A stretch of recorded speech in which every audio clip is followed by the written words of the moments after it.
Lisa from Mobile Tech Review, and today we have a pretty exciting tablet. This is the Samsung Galaxy Note 10.1. It's finally here, announced first in February, and Samsung went back to the drawing board and improved it a lot, and we're going to look at it now.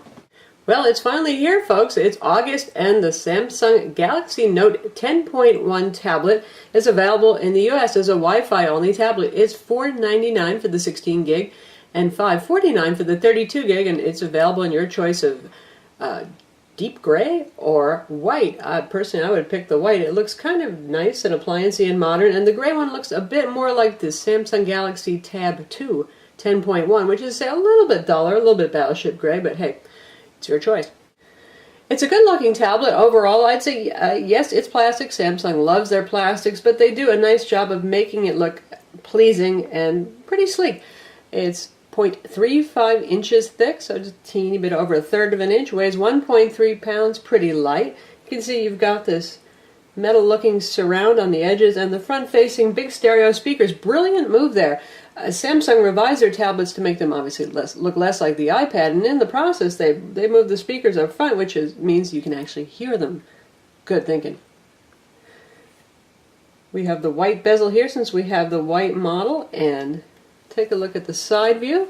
Nice thin tablet. Standard Samsung dock connector. It works with existing Samsung 10-inch tablet chargers, keyboards, the USB host adapter, so you don't have to worry about getting all new stuff if you're already a Samsung customer. Microphone hole there.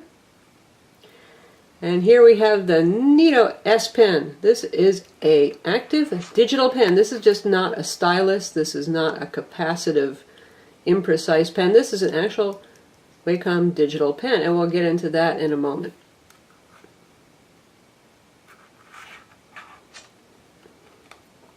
Nothing on the side there. Up top's pretty much where you're going to find everything. Here's your power, your volume controls. This is the micro SD card slot, compatible with micro SD cards up to 64 gigs in capacity. And here's your IR Blaster window, because this has the TV AV Gear remote control app called Peel on board, which we've seen in some other Samsung tablets. That's a pretty neat thing to have.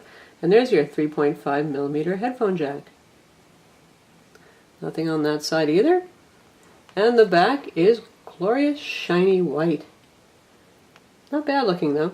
And then this part here is obviously more silvery, and there's your 5-megapixel camera, your LED flash, and the front has a 1.9-megapixel camera, just like the Samsung Galaxy S3. The unit is sealed together. This is not designed to open up easily to access the battery or anything inside, which is the same as pretty much every other Android tablet and the iPad in that respect.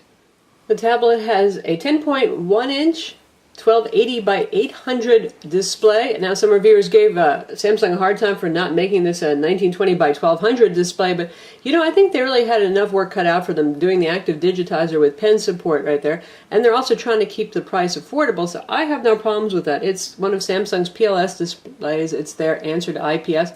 Very nice, lots of color. You know, Samsung, they have very good color saturation. There's a couple of color saturation options, in fact, and very sharp looking, so I'm really not complaining. I've enjoyed watching movies on this, browsing the web, all that kind of stuff. I'm not going, oh man, give me my Transformer Infinity TF700 back, this looks nasty. Not at all. And for those of you, well, this is a case of, is the pen mightier than the keyboard? For those of you who really feel that there's a great use for the pen here, it's certainly worth not having that Mondo HD resolution display there.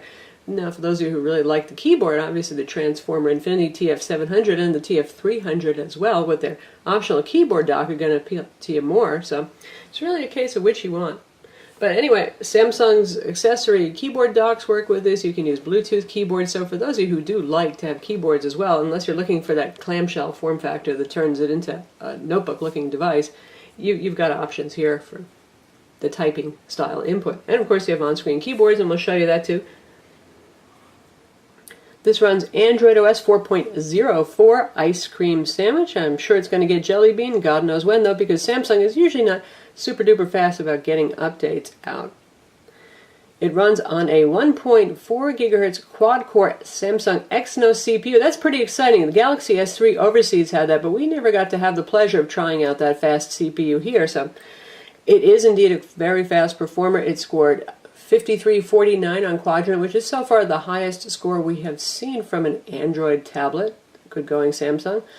GL Benchmark would not run on this. I don't think it understands the Mali 400 GPU quite just so well yet, but so far I can tell you 3D gaming, absolutely awesome, works well. Antutu scored a very impressive 12,777. So you're looking at a very fast tablet here for the money. It's certainly holding its own against the Tegra 3. No problems there. Tablet has a 7,000 milliamp battery, and we're still running our battery tests on this, but so far it looks like you can get through about 6 hours of video playback and probably 2 days to 3 days of moderate use, just doing everyday kind of stuff with it, not sitting there glued to videos the whole time. As I mentioned, you can get this with either 16 or 32 gigs of internal storage, and in either case you can use a micro SD card to expand your storage for data, movies, documents, whatever you want to put on there, and it has 2 gigs of RAM. It has Bluetooth 4.0, dual band, Wi-Fi, 802.11 BGN. There is no 3G in this model. This is the Wi-Fi only version for the US. The overseas version, if you want to import it, for about $150 more, you can get one with a SIM card slot that does HSPA+. Will a carrier pick this up? Who knows, they just might. Tablet also has a GPS with GLONASS support, and yes, it works, and it works even if Wi-Fi is not turned on. No problems with that. And it runs Samsung TouchWiz software. No surprise, they're on top of Android. If you're a Samsung person, you enjoy it, you'll probably be just thrilled about that. If you like clean Android, you'll probably be less thrilled. They customize the icons some. They do some nice stuff actually here. Like you can see all the quick and large actions you can do to control your wireless radios, look at the time, control your media playback, control your brightness. So I have no complaints there. You get a lot of Samsung apps on here, and you can see by default we get the weather widget, sure, but we also get Samsung Media Hub, Samsung Music Hub, Samsung Game Hub, and you don't have to have these up here. You can press and hold and drag them off and put whatever widgets you want up there, but Samsung is trying to get a lot of media presence going there to try to compete with iTunes, no doubt, but there's also the Google Play Store on board, and for your books there's Nook, there's Kindle. In fact, Nook is preloaded on this. All sorts of other options if you're not into the Samsung stuff. You get your usual multiple home screens here. Nothing too different going on. If you notice this little eye over here, that's because just like the Galaxy S3, it has a neat little feature called Smart Stay. So if you're looking at the tablet and it sees you, assuming there's enough light in the room, then it won't turn the screen off if you're staring at the screen, which is kind of nice. You're reading a book, you're taking a little long to read that page, and it's really annoying when it just turns itself off, so that will take care of that. It also has some of the social networking stuff that's on the Galaxy S3. If you take a picture of somebody, it'll ask you to identify them, and it'll try to group pictures together relating to who they are in your contact list. Lots of other neat Samsung stuff here. I actually really like what they do with customizing the applications, and the software hasn't gone overboard here yet like it sometimes does on the Galaxy S3. For example, we've got S Planner here. Now this is like the most cool calendar you've ever seen. It looks a lot better than your drab old basic Google Calendar. All sorts of stuff on here. Many views. They have their own video player and their own music player as well. We'll show you the music player. It's pretty nice. So here you've got it. You can have your album art over here. Not that that's too exciting because this is a sample track from Samsung, but this is designed to show you the stereo separation in the speakers. Good sounding speakers, not incredibly loud, but certainly adequate enough, as you can hear, to watch a movie on Netflix or the video service of your choice and hear it pretty well. And here we've got the usual group by interesting things like years, genre, folders, songs, playlists, all that kind of stuff. And you have regular Google Play Music on here as well. Samsung also has their own app store. I don't know about you, but all these different app stores are making me a little bit crazy. But the handy thing is that they have some stuff that's optimized for the S Pen, and they do have a section just for the S apps, so they can make it easy. And occasionally they give away some stuff that normally you would have to pay money for. It's another option there. And you can create a Samsung account for free and then download anything that's free to your heart's content without paying a dime, or you can buy stuff if you wish to as well. Obviously the Google Play Store is here too. Other apps include Samsung's Chat-On application, so you can kind of do threaded text messaging without having a text messaging service. That's kind of handy. We've got their all-shared DLNA, My Files, which is their browser for your files, and it works pretty well with the SD card and with USB external flash drives. We have textbooks here. Now, those of you who are familiar with digital textbooks might actually know more about what this means, but you can see that we've got some sample stuff right here. And say we want to actually do some writing on here. We're going to whip out the S Pen, and also watch this cool trick as we whip out our S Pen. Hear the sound effect? And it pops out all of your pen-centric applications. Now you can actually tell it to actually launch just one application. Say you want S-Note every time, or Polaris Office, or whatever it is, but that's kind of a neat thing. So it has a sensor for the pen, and in fact, it uses that sensor intelligently. If you take the pen out of the silo, it knows it, and the active digitizer does consume a bit more power, so there's an option to tell it, well, whenever the pen's in the silo, turn off the active digitizer that works with the pen to save some power. Good stuff there. Anyway, we've got our little pen out, and we're going to stick with the default right there, and we're going to just make our own little notes. So if you have a textbook, obviously very, very useful. You can do things like make notes on the textbook. And if you make a terrible error, you can erase. And notice it is not erasing anything but the stuff that you draw, so you won't ever efface your textbook. The included pen is actually a pretty good size and weight. We're thrilled that there's actually a silo, not to mention an intelligent silo that does handy things that we told you about here, but this is a good enough size to be comfortable to write with and to draw with. It has a single button here, often can work as erase, and you can use it for things like screen capture and all that as well. And we're going to show you something pretty neat here. This is the side-by-side function. I already have this set up. I've got my web browser running over here, and I've got S-Note over here. Now you can set up side-by-side so it launches S-Note, Polaris Office, the gallery application, email, or video player if you would like to actually play a little hooky and watch videos while you're doing something else. But I've got S-Note open right here, and you can see that,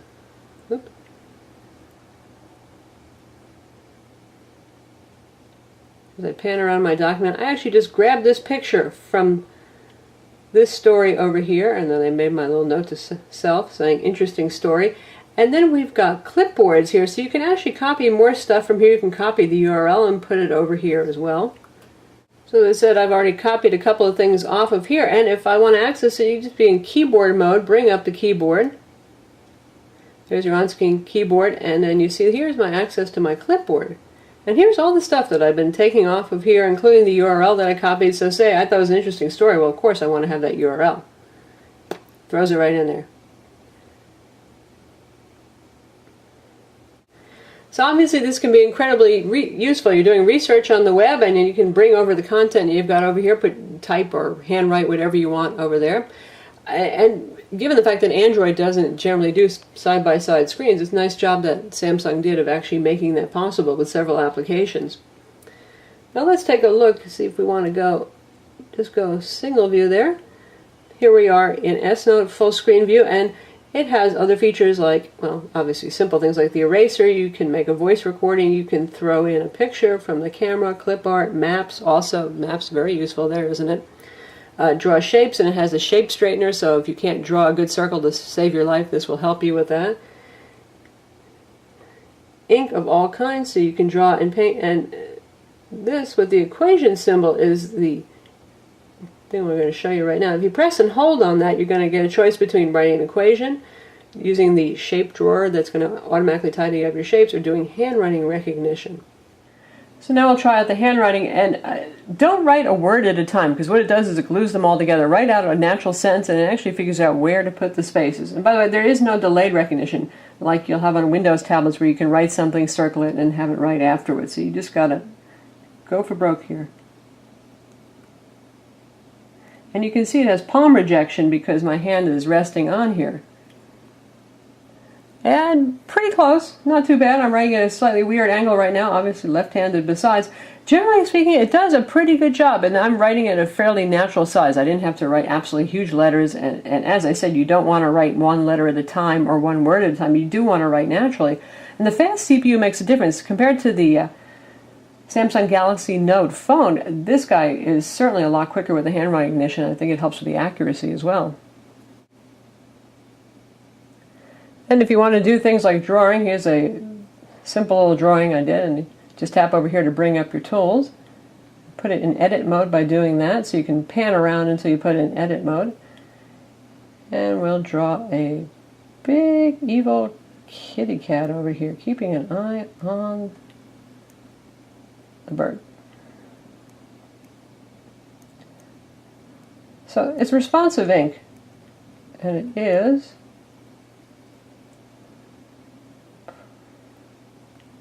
pressure sensitive. You can see light line, heavy line. And you can choose various tools over here for drawing and painting. Pretty good stuff right there. And say I want to fill in my cat and make him orange. And now I've got a big fat fill tool and I'm making my strange orange cat. So when you're in an application like EndNote, the built-in applications, they do tend to support palm rejection, which is great, so you're not vectoring with your hand. A lot of apps do support pressure sensitivity. They may not support palm rejection. For example, Sketchbook Pro. Alias Sketchbook Pro is an excellent drawing application. We'll show you right now. And there is no palm rejection, but it does pressure sensitivity beautifully.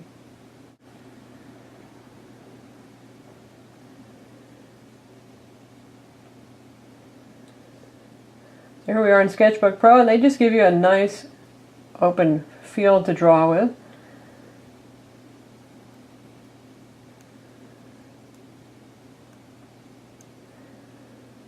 And if I press a little harder, I get a darker line. So there's a light line, there's a very heavy line. Now if my hand's on here, see, it just vectored. So that's the annoying thing about that. Sometimes you can get away with it, sometimes you can't. Generally, if you lay your palm down first, and it already figures out what's going on, but it'll still sometimes vector. But if it were not for the vector problem, this would be absolutely and completely awesome. As it is, you're really going to have to keep your hand on the bezel. And we turn on the pressure sensitivity option in settings for those of you who are wondering, and only the Pro version supports pressure sensitivity with the pen. You can see there's that option right there. So that's Alias Sketchbook Pro. And the tablet also comes with Photoshop Touch, which is usually it's a $10 application if you want to buy it yourself, so that's nice. Now you don't really have to have a pen with Photoshop Touch, but it does support the pressure sensitivity of the pen, and it also has palm rejection. So we're going to take a look at it.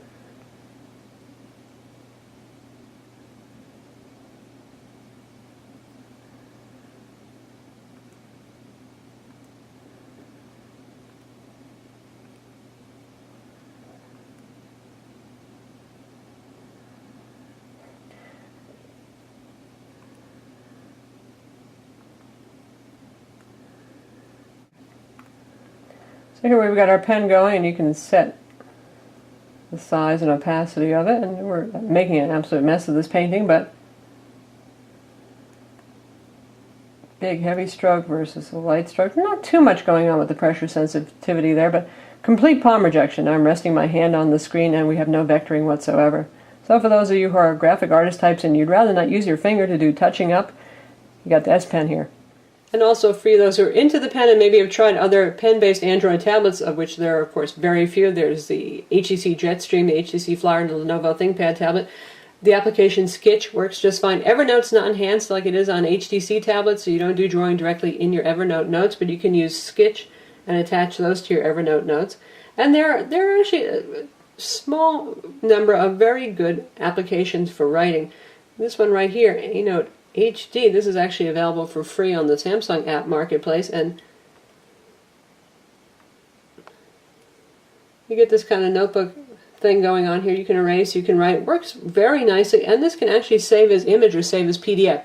So some of the note-taking applications, well, they're real nice, but there's no way to get them off the device. With this application, you can. And now we have our tablet laying on its back using the compass stand, because I know you folks are always wondering about the stands, and this one holds it either upright or kind of flat in its back. And we have to do that because you can see I have Samsung's $20 USB adapter. It plugs into the port on the bottom, the docking port, and then you can plug in USB peripherals. That means flash drives, game controllers, whatever Android supports. That does not mean 3G dongles, oh sorry folks.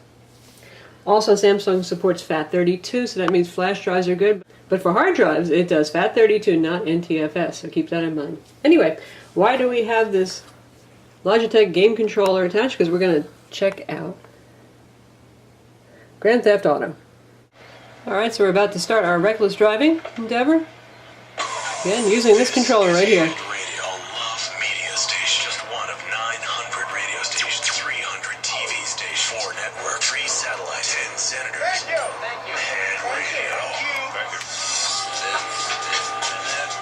speakers are obviously quite loud. The rock of Liberty City for 60 years. DJ Michael Hunt taking you through Yeah, it plays just fine. Non-stop rock and pop. It's Head Radio. Certainly should. This is a very, very powerful tablet.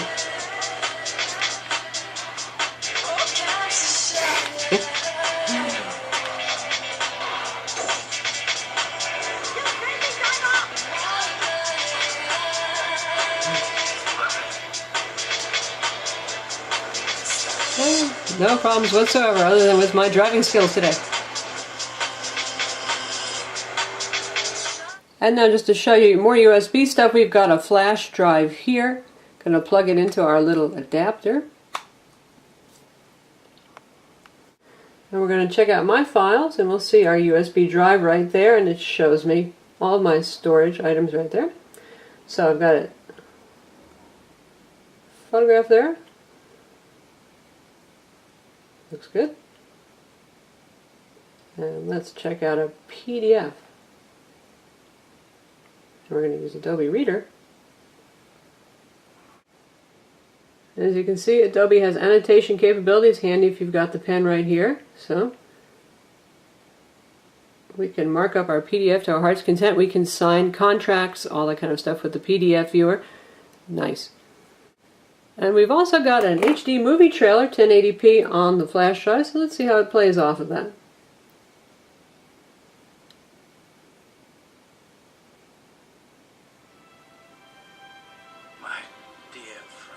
Plays perfectly well. Nice screen, very nice video playback. Supports all the usual formats that Android does, MPEG-4, H.264, and it also supports DivX. Very pleasing for videos, especially with the good speakers facing forward at us.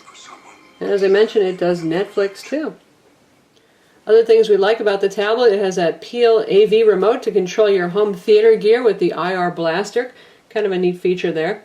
Samsung's customized applications, the S Planner, their music player, the video player. They have a lot of nice apps that they put on here that makes TouchWiz worthwhile. So that's the Samsung Galaxy Note 10.1 Android tablet, available now in the US for $499 for the 16 gig, $549 for the 32 gig, and your choice of gray or white. It's thin, it's good looking, it's light, and honestly I can easily recommend this. I'm not so bothered that it doesn't have an HD display, that is a 1920 by 1200 display. It's a very pleasing display, very wide viewing angles, nice colors, sharp looking, and for those of you who have a use for the pen and you know who you are, well, if you're a graphic artist, if you take notes in meetings, if you like that side-by-side functionality, if you want to sign contracts, mark up documents, this is really invaluable and is fairly well done here, thanks to the Wacom Digitizer with pressure sensitivity. Certainly it's a step ahead of the Lenovo ThinkPad Android tablet, which was a decent product in its day, but now it's pretty dated, just runs on the Tegra 2, and Samsung has taken it to the next level with their applications here, including with the handwriting recognition in the S-Note app. I also applaud Samsung for doing something very different from Apple and the iPad. The pen is really something that sets it apart from most tablets on the market, and certainly from the iPad. And those of you who've tried the capacitive styluses on the iPad Note I'm talking about, really not very precise. You're certainly not going to be the next Picasso using a capacitive stylus. And of course you have all the other benefits of Android, like removable storage, USB host. So good job there. It's also one of the fastest tablets on the market with the quad-core Exynos, 2 gigs of RAM inside, so top-notch specs all around. I'm Lisa from Mobile Tech Review. Don't forget to visit our website for the full review and subscribe to our YouTube channel.